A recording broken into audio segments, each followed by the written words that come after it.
Who are you? Dewi Davies. Drummer extraordinaire.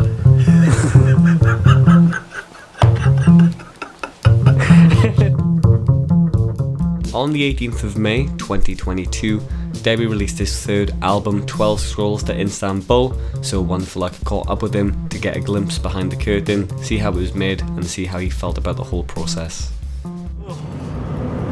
How does it feel now that it's out? Yeah, it feels good. I actually feel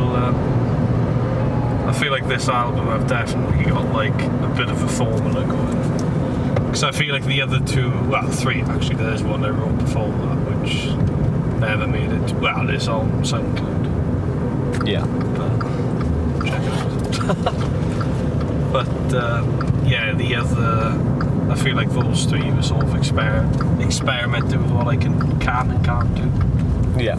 I feel like with every album I've learned stuff. It's like I've learned stuff from this album as well. So yeah, it feels good. That's finally out. When you say a formula, what formula are you talking about? So like the first album I wrote, which is How Green Is Green, had like short heads, as in like jazz structures. So short heads, and then solo, and then back to the head again. Yeah. So I've sort of expanded on that idea a bit more. On the other two albums, so Clogged and Clattered and Harbourmaster, they're it's like they're more improvised. So I feel like this album is a good like halfway point between all the different like ways I've written albums. Like. Yeah. Let's go.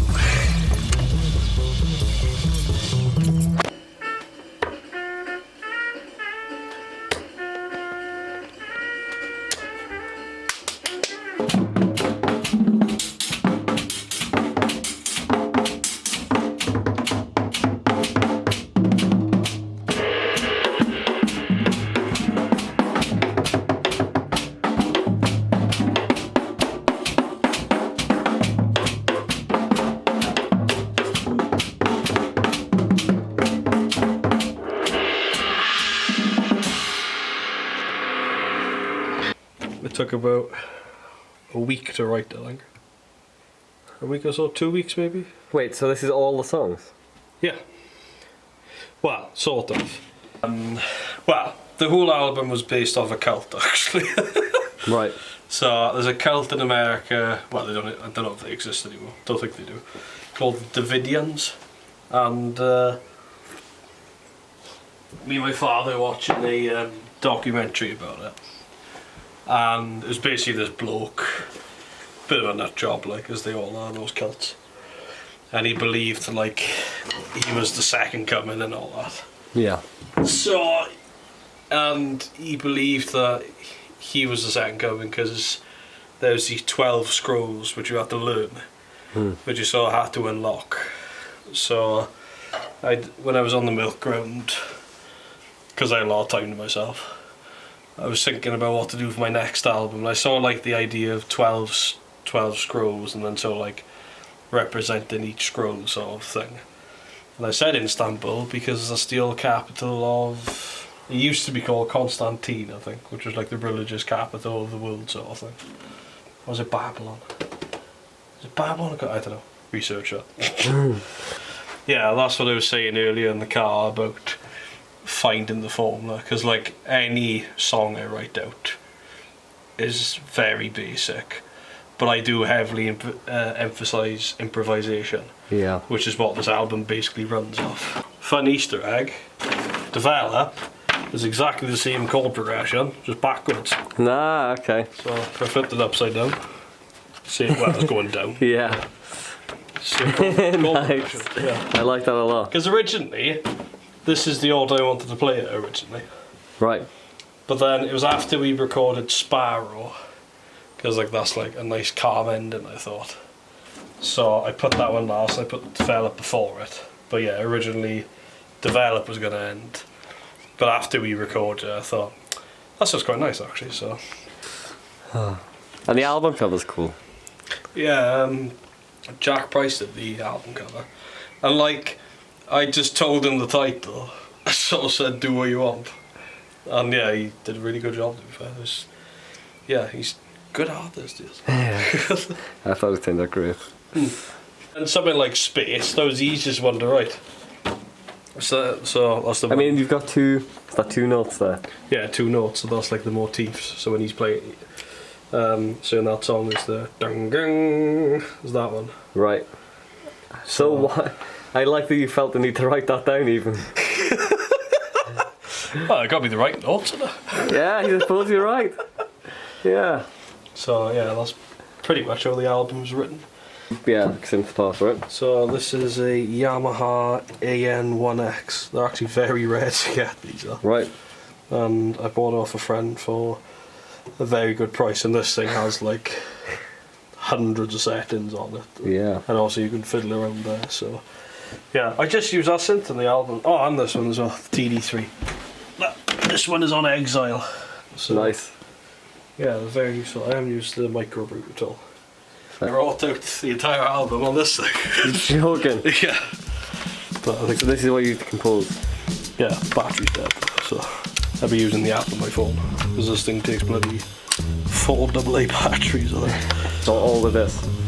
Yeah, I literally well, not with all of this, but I just had a 3-piece setup. Really? For the whole album? I had a 3-piece. I used this ride, which is Istanbul ride. Yeah. So I used that one, and then the other ride I used, which is a Dream Dark Matter ride. Very nice. Nice cymbal this is. Got a second album. 30-inch hi-hats from the 60s. They're called, what's it called? Tosco, I think. Tosco. Right. Company doesn't exist anymore. These albums then. So, you don't with spiritual albums, you're going to start with I Love Supreme with John Coltrane.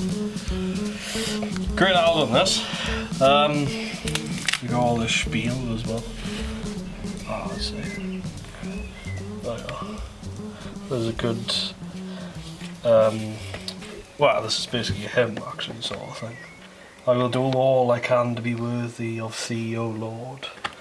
And stuff like that. But this is a cool album because the way they recorded it. So, for example, because it's done in parts. So there's a Love Supreme part 1, 2, 3, and 4. So part 2, Attaining.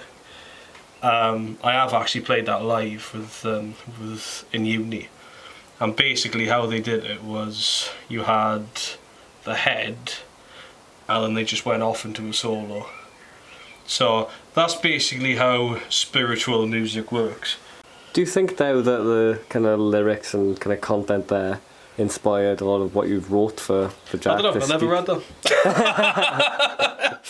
Nice. I just listened to the album, and it is a fantastic album, and Elvin Jones on there, one of my favourite drummers of all time, and he is just insane. Like some of the stuff he plays, just like this came out last year, Black to the Future by Sons of Kemet, and you got all this guy. I love records. You can't do this on a phone, can you? Just like, look at this. I can open it up and tell you all the shit about it. It's good. So this is a concept. I do love concept albums, and also I've realised as well, I do love albums with a lot of diversity in them. So, quick tea break. This album's got the lot, and there's 2. So the other type of way to play spiritual music is to like it's all free. So basically, the way how we played Space is basically, you know, we started off slow and then we hit a point that we died down. This album, written by Max Roach, drummer, is all about apartheid, anti-apartheid basically. But it just makes me laugh that this was 60 years before this, and yet we're still talking about racism and stuff like that 60 years later. I'm just thinking, why? Yeah, I suppose But, where music goes in circles, so does society, I suppose. Yeah, I guess, yeah, that's probably one, yeah. So, it's an amazing album. And then you got another spiritual music piece. I can't say this. Triptych. Prayer, protest and peace. And, yeah, same thing, spiritual things. So she's just drums and vocals, which I find very interesting. And they start off all slow, and there's a point where she's like screaming at the top of her lungs. A bit like A Great Gig in the Sky. A bit like that. Yeah, a bit like that, yeah. So, great album. And the last song in here, Oh Yeah, made me cry. Damn. I'm gonna have to listen to it, I suppose. Yeah, we gotta listen to it, yeah. If I'm brutally honest, I think I wrote all the lyrics in about half hour. Really? Yeah. I was, I don't actually know, because the concept of the whole album, I know I said it was based on the cult, but it was also based on like a preacher like giving a sermon? That's it. A preacher giving a sermon to people. So I sort of wanted to call, because that's what this Davidians cult was about, was that David bloke giving. So obviously I wanted to call, well, not copy that in a bad way, because he wanted to harm people and stuff, so I didn't want to do that. Yeah. So I sort of wanted to spread like a more positive message, but like I've had a lot of questions about the last develop. Yeah. Because people are saying, oh, what's your outlooks and that, and like there's a lot of people that tell you like I'm quite old fashioned. Yeah. So like this, I remember I was writing it because I was thinking about like, well, weirdly I was sort of thinking about my grandfather, because you know my grandfather's still alive, but yet he's got no internet up there.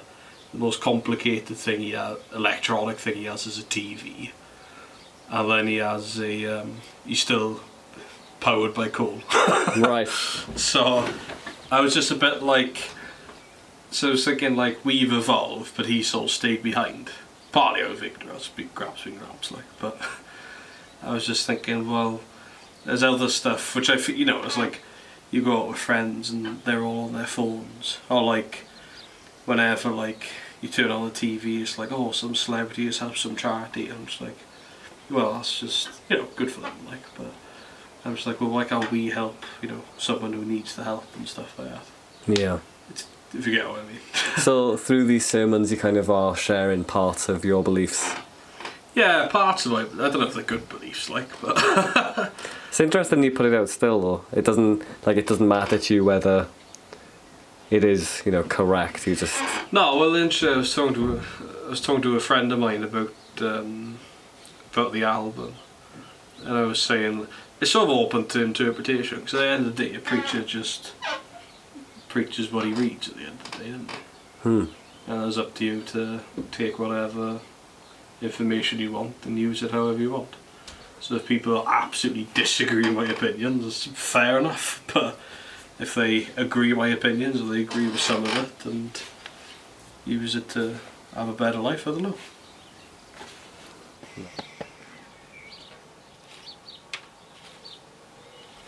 Also, you want to see something cool? This would be worth getting.